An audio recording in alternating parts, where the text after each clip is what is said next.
Bom, pessoal, vamos fazer uma revisão da parte de equações, função do primeiro grau, envolvendo aí a parte de gráficos também. Vamos procurar rever essa parte aí, tá? Seguinte, essa primeira questão é uma questão de raciocínio lógico que a gente vai tentar montar através de uma equação, mas não necessariamente tem que ser através de uma equação.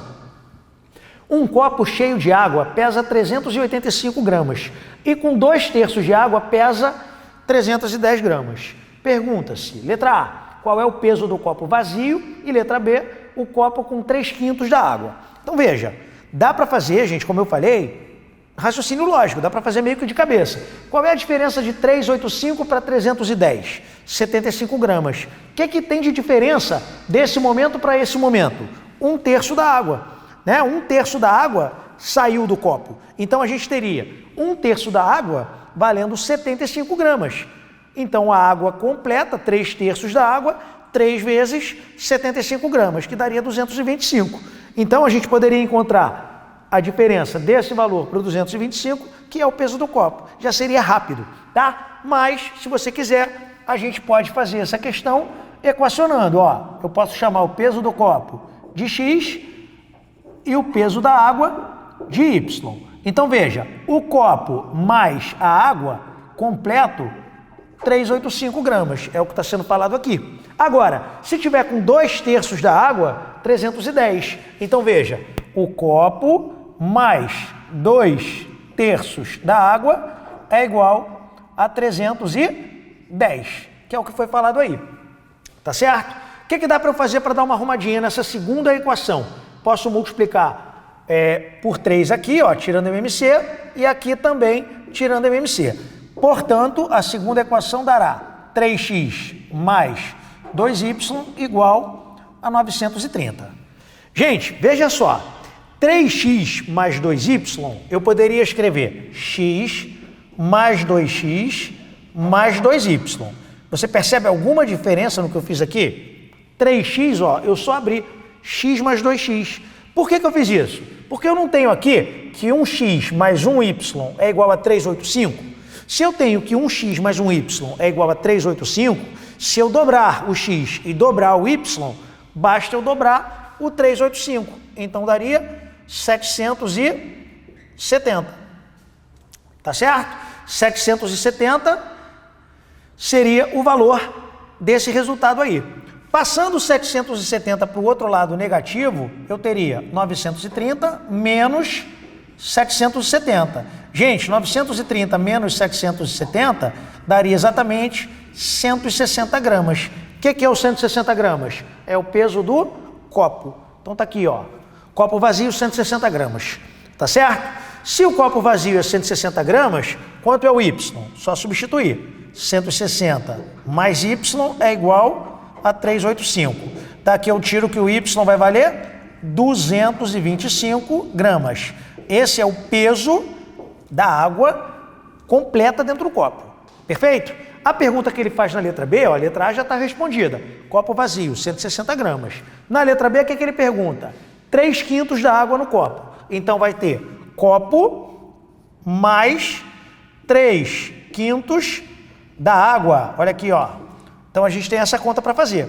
Corta o 5 com 225, ó. Aqui vai dar 45. 45 vezes 3 daria 135. 135 com 160, 295 gramas é o gabarito da letra B. É o copo pesando, olha, é o copo com 3/5 de água ocupado, tá? Questão também de vestibular, nada demais, é uma questão bem interessante, tá bom? Então essa primeira questão mais referente a equações que a gente poderia montar, ou sistemas de equações do primeiro grau. A segunda questão é uma questão que trabalha gráfico de função. Então, gráfico de função do primeiro grau é o y igual a x mais b ou f de x igual a x mais b, que a gente está acostumado a trabalhar, tá bom? Ele pede para a gente determinar o valor do a mais o valor do b. Galera, só para lembrar, um desses dois valores, a e b, já está no gráfico, né? Quando a gente observa um gráfico de função do primeiro grau, um desses caras, a ou b, já é apresentado para a gente direto. No caso, para quem lembra, a gente consegue identificar o B, né? Onde que é o B no gráfico da função do primeiro grau? Está aqui, ó. É o ponto de interseção com o eixo das ordenadas. Então, se eu tenho na função do primeiro grau, y igual a x mais b, eu já afirmo para você que esse b vai valer 1. Então tá aqui, ó, já estou trocando o b pelo 1, tá? Porque eu sei que ele vale 1, ó, ponto de interseção com o eixo das ordenadas. Não se engana, menos 2 não é o valor de a, menos 2 é a raiz da função, é o lugar onde a função intercepta o eixo das abscissas, tá? Menos 2 é a raiz. Então o que a gente vai fazer? A gente vai substituir. Quais são as coordenadas desse ponto? Esse ponto tem coordenadas menos 2 e 0, ou seja, isso é um x e isso aqui é um y, tá bom? Então vai ficar 0 é igual a a vezes menos 2 mais b. Olha lá, gente, troquei o x pelo menos 2 e troquei o y pelo 0. Beleza? Ele está pedindo para a gente calcular o valor de a, ó, porque ele quer a soma depois. Então vou passar para cá, ó, 2a negativo, vem para cá positivo. Portanto, 2a é igual a 1, a é igual a 1 sobre 2. Agora sim, ó, tem o valor de a, tem o valor de b, mãos à obra, só somar a mais b. Vou tirar aqui o MMC, ó, vai dar exatamente 3 sobre 2, que é o gabarito dessa questão aí. Tá certo? Então a gente tem a questão de número 1 e a questão de número 2 já resolvidas. Beleza? Vou apagar aqui para a gente dar prosseguimento.